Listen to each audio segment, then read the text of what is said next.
Eu tenho um texto para compartilhar com você, Lucas 23. Aleluia. Lucas 23.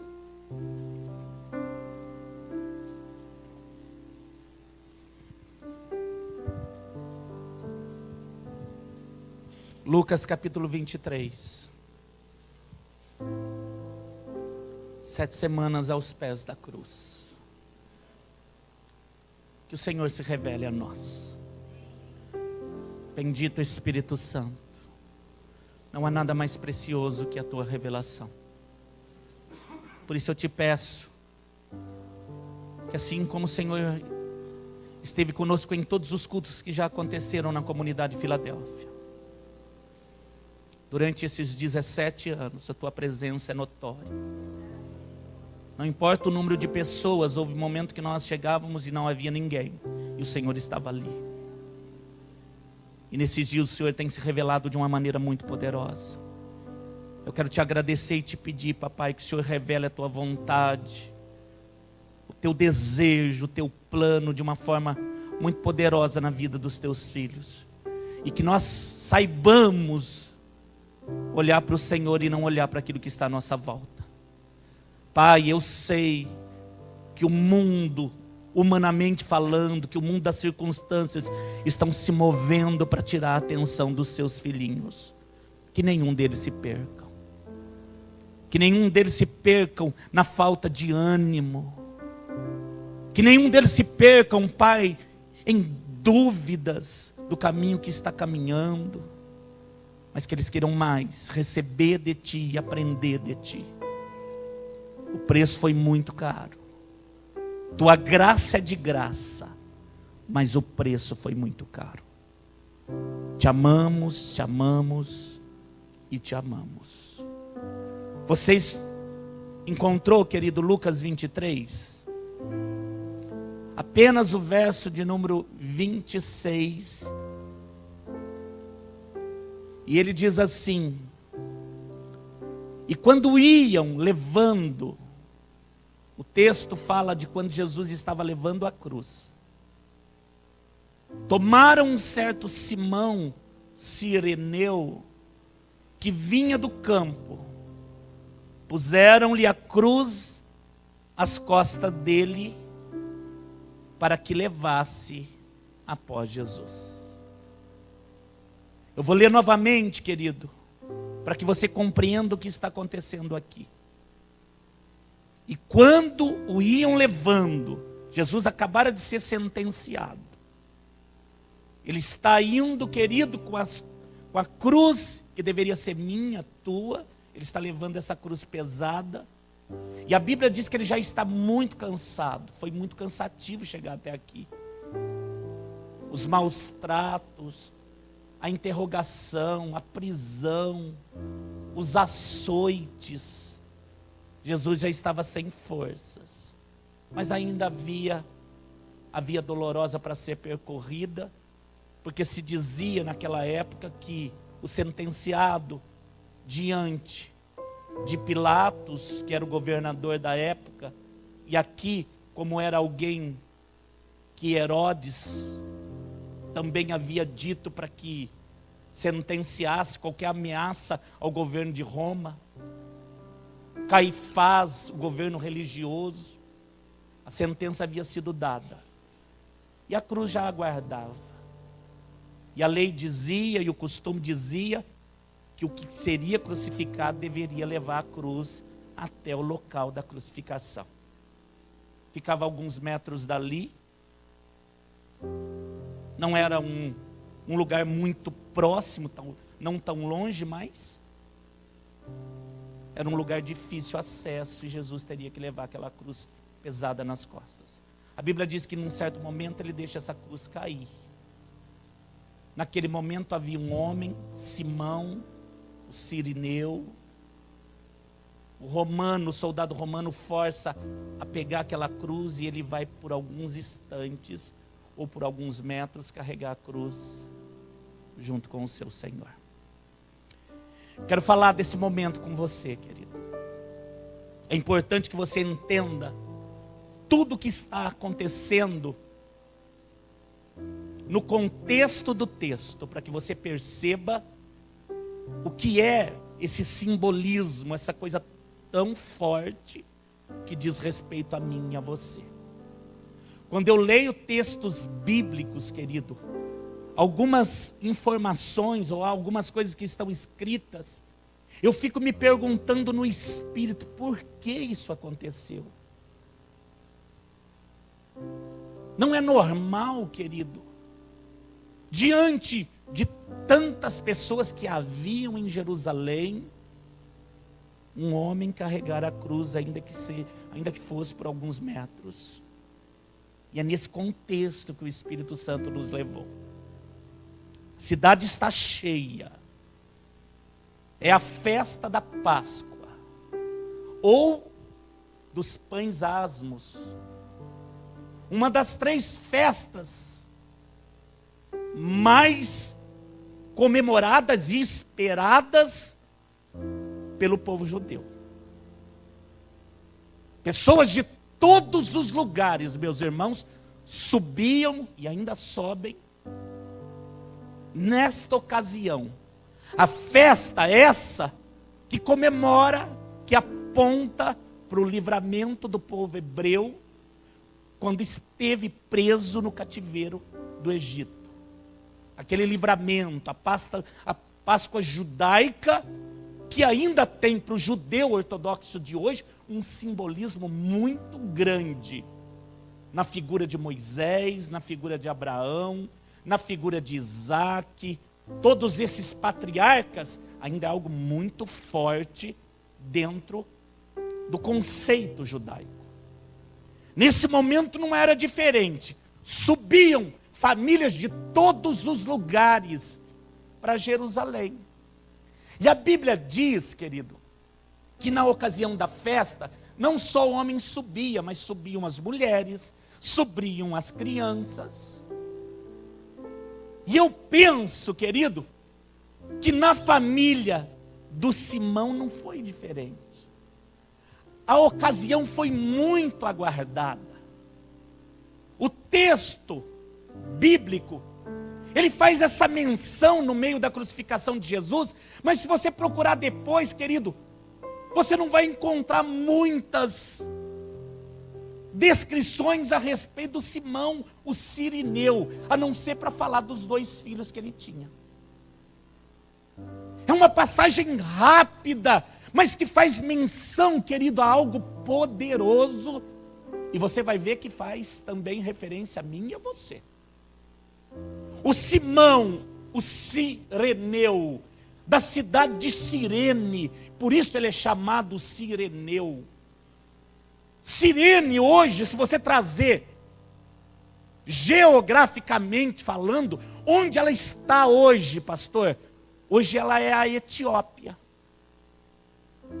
Se você trazer geograficamente a distância de Cirene para Jerusalém, você vai ter, querido, 1.600 quilômetros. 1.600 quilômetros não é uma distância pouca para se percorrer hoje, por melhor que seja o seu automóvel. Quanto mais a pé, quanto mais caminhando com a família, quanto mais levando os animais, porque na ocasião da festa, 2 coisas eram muito importantes que aconteciam na Páscoa. O homem da casa, ele trazia uma veste branca de linho puro, e eles traziam também um cordeiro sem mancha, sem defeito. E a Bíblia diz que no costume judaico, eles iam em direção ao templo, eles trocavam suas vestes de viagem, eles colocavam as vestes brancas de linho e eles entravam no templo. Eles cortavam a veia do pescoço do cordeiro e eles davam 7 voltas no altar, aspergindo aquele sangue. O altar ficava todo cheio de sangue.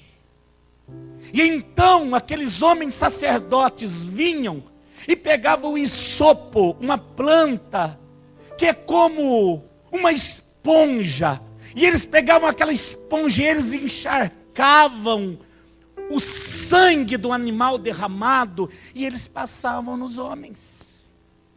Então aquela veste branca que não tinha uma mancha sequer, bem passada, alinhada, porque a ocasião pedia isso. Se tivesse uma gota de sangue, era o sinal da bênção do Senhor. Era o sinal de que valeu a pena, ainda que fosse 1.600 quilômetros caminhando. Valeria a pena, porque os pecados haviam sido perdoados. Então eu fico pensando na expectativa do Simão. Talvez ele não fosse o que veio de mais longe, mas talvez fosse. Talvez ele não fosse, igreja, o que enfrentou mais dificuldade. Mas que dificuldade seria maior do que o relato da crucificação? Não cabe falar dela aqui. Não cabe falar de viagem de ninguém no momento que só cabe falar dele. Mas tudo que vivemos não passa desapercebido dele. Tudo que vivemos não passa desapercebido do Senhor.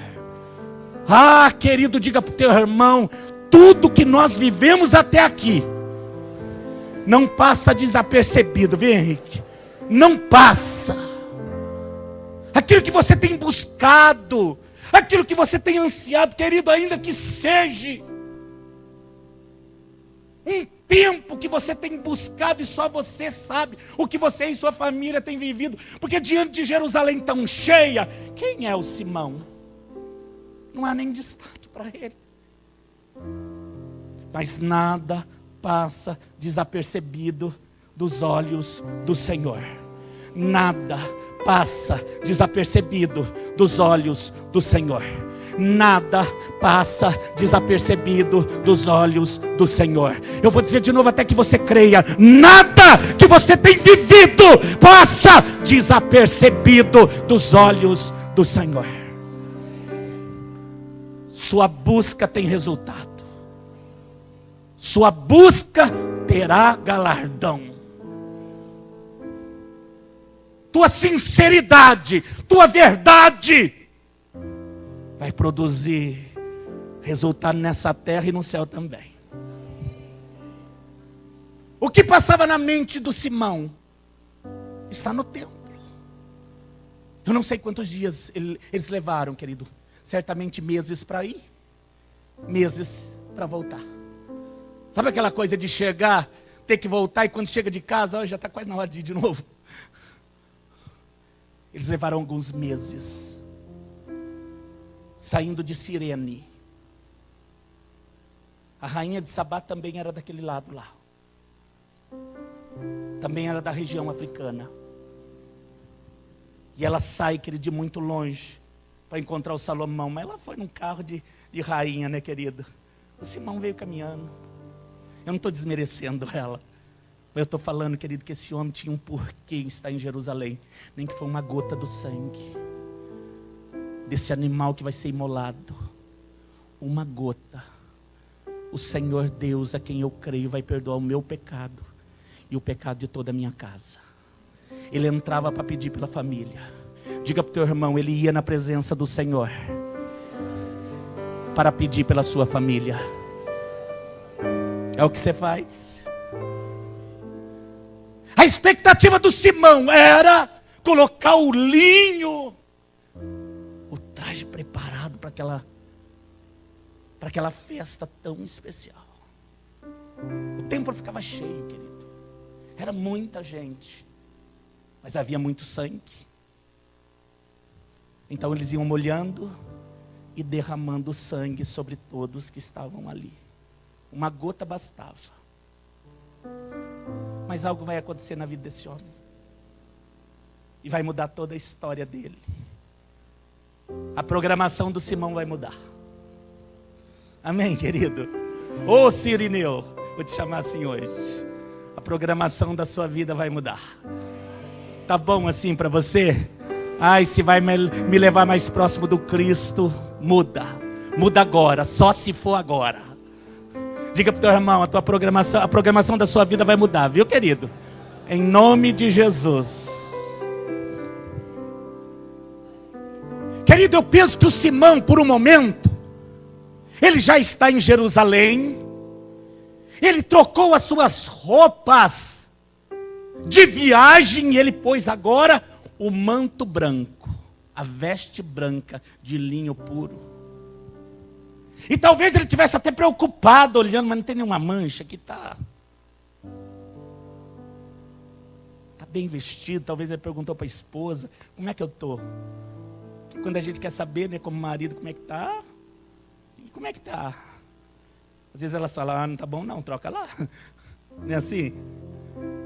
Tá uma marmotinha, e aí você troca. Mas era o traje do momento, era aquilo que deveria ser vestido. Não é nem o caso de perguntar, troca a cor, não. Tem que ser o branco.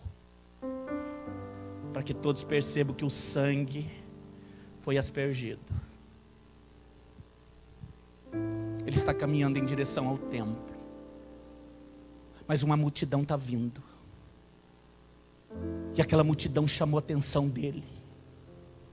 O Simão Cirineu, ele sai, querido, preste atenção, igreja. Ele sai e ele vai ao encontro daquela multidão que está vindo. E ele percebe, um sentenciado está vindo lá. Na ocasião da festa, da Páscoa, soltavam um e condenavam outros. Solta o Barrabás, crucifica o Cristo. Acontecia isso nas festas. E então, querido, uma cena triste começa a chamar a atenção dele. Um homem está vindo, ele está todo ensanguentado. Ai, querido, não tem formosura nenhuma nele. A barba dele foi arrancada. Tem uma coroa de espinhos, os espinhos são profundos. O sangue desce, querido. A região tem muitos vasos sanguíneos e desce muito sangue. Não dá nem para ver o rosto dele. Isaías disse isso. Não havia formosura nele. Ele estava totalmente desfigurado. Ele está vindo com uma cruz. E o Simão percebe.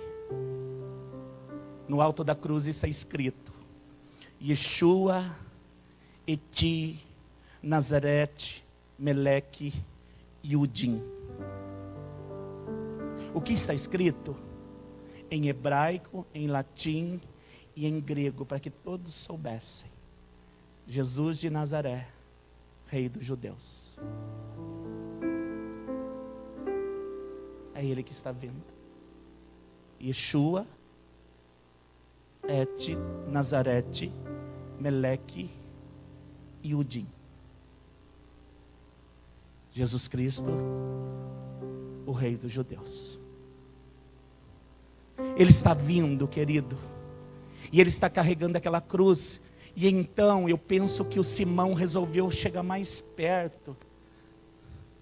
Sabe quando você quer ver um movimento da coisa que está passando na rua e você dá licença, dá licença. E talvez ele quis ficar, querido, bem assim, de perto. Vim de tão longe, eu vou ver o que está acontecendo. Ele ficou ali, na limitação da rua, da via dolorosa, e a cruz está vindo, vai passar diante dele. Quando Jesus está passando, a Bíblia diz que ele não suportou o peso. E a cruz, querido, caiu ensanguentada diante do Simão. O soldado romano vai dizer para ele: carregue. Você vai ver que no textos bíblicos, nos outros evangelhos, ele dá meio que uma desculpa. Talvez ele tenha uma resistência ao pegar a cruz. Mas eu estou de branco, vai sujar minha roupa.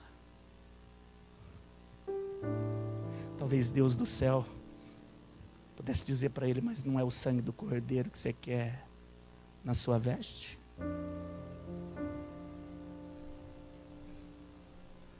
A expectativa dele era uma gota do sangue do animal que seria imolado. Deus preparou o sangue do cordeiro, daquele que verdadeiramente tira o pecado do mundo. Ele vai ter um encontro inesquecível. Talvez ele pudesse resistir por um momento, mas ele sabia que uma ordem romana não poderia ser contrariada. Pegue a cruz! Levante essa cruz, querido, e ele vai pegar a cruz. E eu penso que quando ele abraça a cruz, as mãos dele ficam ensanguentadas. Ele relou no peito, o peito ficou ensanguentado. E quando ele trouxe nos ombros, o rosto também fica ensanguentado.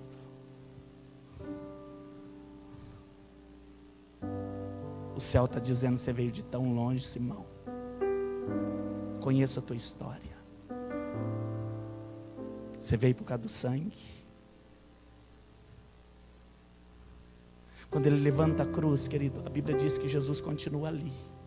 E então ele vai levantar a cruz, e quando ele levanta o rosto,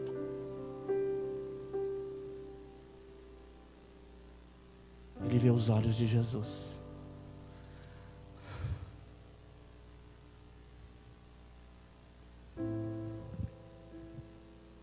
Não há mais resistência. Eu vi o Salvador do mundo.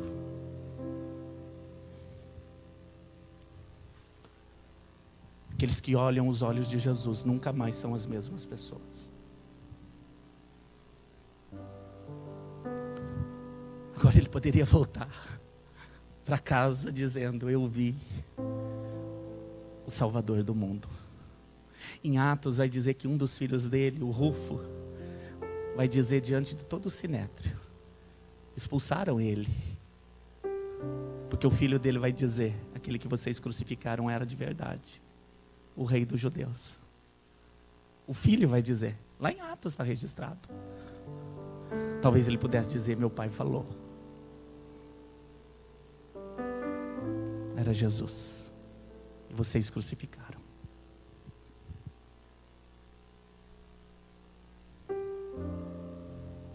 Em Gálatas, no capítulo 2, no verso 20, o Paulo vai dizer o que eu penso que o Simão sentiu. Eu procurei um texto para pudesse dizer qual que é o sentimento do Simão.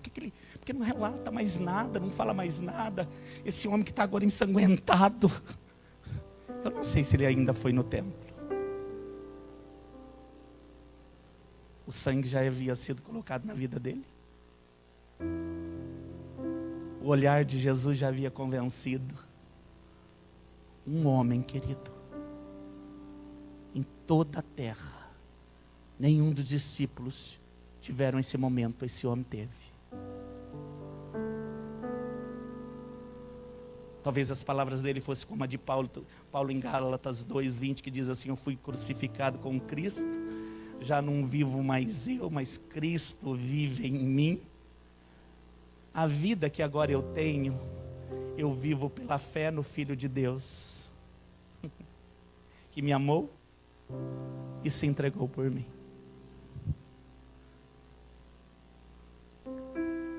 É essa igreja que ele está buscando, querido. Há pessoas que ouvem essa palavra e elas continuam distantes de Deus. Há pessoas que ouvem essa palavra e elas são convencidas de que nós precisamos, ainda que seja um pouquinho, viu, querido, tomar a cruz e seguir. O cirineu, querido, representa essa cruz que nós levamos. Não é o caminho todo, não é pesada como deveria ser, mas se quiser seguir, tem que ter o sangue e tem que carregar a cruz. Diga: se quiser seguir, tem que ter o sangue e carregar a cruz. Diga para o teu irmão: se quiser servir o Senhor, se quiser chegar no céu, tem que ter o sangue e carregar a sua cruz. Com 40 anos eu tive uma depressão muito forte, muito. Eu não sabia o que era aquilo. Você já sabe da história, 40 dias, 40 noites, foi terrível. Deus me tratou ali, arrancou a mente que eu tinha e colocou a mente que eu tenho agora. No final valeu tudo. Mas passar não foi fácil. E eu me lembro uma vez que eu fui num médico. Fui lá no centro médico. E aquele homem foi muito usado por Deus, porque depois de falar comigo a respeito daquilo que eu estava sentindo, e direcionar para um remédio certo, ele disse assim: mas não fica triste. Aliás, todos nós devemos carregar a cruz um pouco. Deus usou a vida daquele homem que era um médico, mas ímpio, para falar comigo que era pastor. Ó, todos têm cruz, viu? E eu não esqueci mais da fala dele. Eu não sei o que ele escreveu, o que ele falou antes, o que ele falou depois, mas aquilo me marcou, porque era o que eu tinha que ouvir. Você não quer passar? Mas você vai ter que levar. A cruz é tua. Pastor, você está falando que foi insuficiente o que Jesus fez? Não é nada disso que eu estou falando, querido. Porque ele fez tudo. Está consumado. Mas dizer, querido, que a vida aqui na terra vai ser só assistir filme e comer pipoca? Não vai. Não vai, viu, querido? Você sabe que até pipoca, se não tiver de micro-ondas, você reclama? Não é? Aí vou ter que fazer na panela, também não quero. Nós reclamamos de tudo, querido.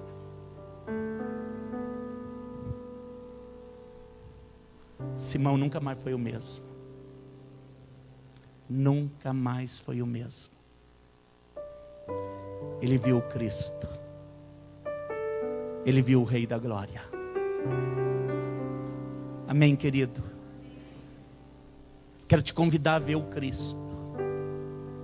A ver o quê? Jesus de verdade, querido. Chega de religião. Não é o caso de cortar a veia do cordeiro e balançar. Mas às vezes, querido, a religiosidade está tão impregnada em nós, que o homem já sai de casa dizendo: eu tenho que ir na igreja. Mas por que você tem que ir à igreja? Para sair a coisa ruim do corpo. Não é assim que as pessoas dizem? Não é, pastores? Às vezes elas dizem isso. Elas não vão mais tomar banho de sal, mas elas vêm na igreja com o mesmo pensamento. Eu vou lá, porque lá tem um fluido bom, tem uma atmosfera assim, né? Eles falam uns termos, né, amado? Não é o teu crentez. Eu vou lá porque tem fogo de Deus, tem, né? Tem graça manifesta, tem adoração, tem uns crentes lá que é dos nossos. Então eles não falam isso. Eu vou para a festa, mas antes deixa eu passar lá. Ai, pastor, você não vai me dizer que tem gente que vai para a festa, mas antes passa aqui. Tem, amado. Claro que tem. Vou passar de quinta porque o meu final de semana já está compromissado. Domingo não dá para vir, pastor. E elas vão levando a vida assim. O que é isso? Os olhos em outro lugar. Da mesma forma, eu perguntei aqui, quantos tiveram terça-feira aqui? Mas muitos. Ó, querido, esses aí estão fominha por Deus. Estão aqui de novo. E se deixar, volta no domingo. Ai, volta, querido, no domingo. Volta, meu querido, volta no domingo. Ai, pastor, é um peso. Ai, querido, é maravilhoso. Porque quem vê os olhos dele, quer ele, não vive sem ele. Tem o sangue, querido, e tem prazer em revelar o reino. Eu quero ele. No começo é meio assim, né? Ai, não mancha, eu sou de uma família que não pode saber que eu estou na igreja. Não toca, né? Não quero compromisso. Deixa eu como estou. vai servir, não vai prestar. Pega a cruz, querido. Mancha de sangue essa roupa. Amém, querido? Diga para o teu irmão, mancha de sangue essa roupa, querido. Em nome de Jesus. Aproveita, passa na face. Passa na mente, deixa o sangue tocar tua mente, teu pensamento. Querido, não está escrito, mas eu tenho no meu espírito a revelação de quando o sangue tocou a face dele, o pensamento dele mudou.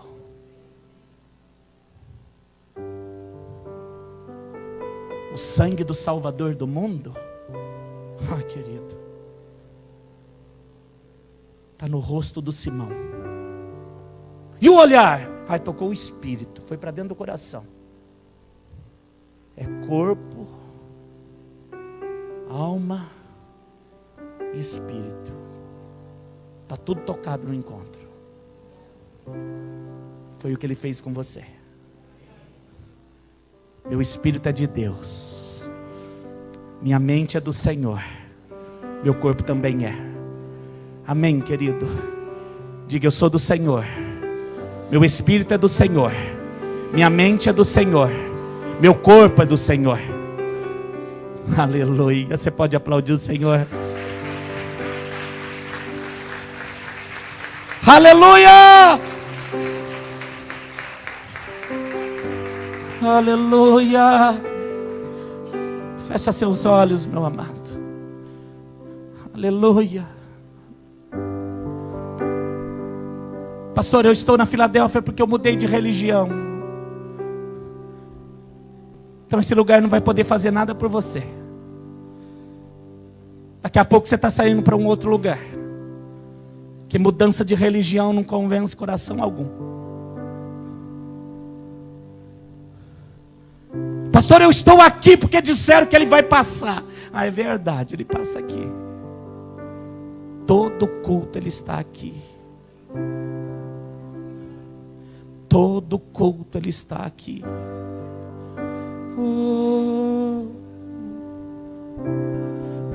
Toda reunião dessa igreja ele passa. Mas diferente, querido, do que ele passou diante do Simão. Ele passa aqui glorioso e vitorioso, porque ele já venceu a morte. Talvez você e eu estejamos como ele estava, fraco, maltratado, com dores, pastor. A Bíblia diz que ele não é sacerdote, ele é sumo sacerdote. Porque o sacerdote faz a oferenda pelo pecado que não viveu. Ou melhor, por aquilo que o povo experimentou, mas ele não viveu. Jesus experimentou todo o sacrifício do povo, toda dor, sem pecado, mas experimentou. Por isso ele é sumo sacerdote. Ele conhece as tuas dores. Jesus sabe bem o que você está passando. Enquanto o louvor for ministrado, se quiser vir no altar, querido, vem. Porque eu sinto de orar por você. Algo vai ser tocado, algo vai ser derramado do céu. É o primeiro dia da campanha, mas ele está dizendo: eu vou derramar algo sobre a cabeça dele, sobre a cabeça dela. Eu creio quando Deus fala. Você também. Enquanto o louvor é ministrado, se sentir, vem. Se crer, vem. Não vem porque eu estou chamando, não, querido. Vem porque Deus marcou um encontro especial com você hoje. E se é cura que você estava buscando, olha o dia especial que Ele preparou. Se é encontro, querido. Se é mudança de pensamento, eu quero viver de uma forma diferente. Eu quero sentir Deus de novo, porque eu estava frio, pastor. Estou vivendo distante. Vem aquecer esse coração. Eu quero mais, eu quero ficar mais próximo dele.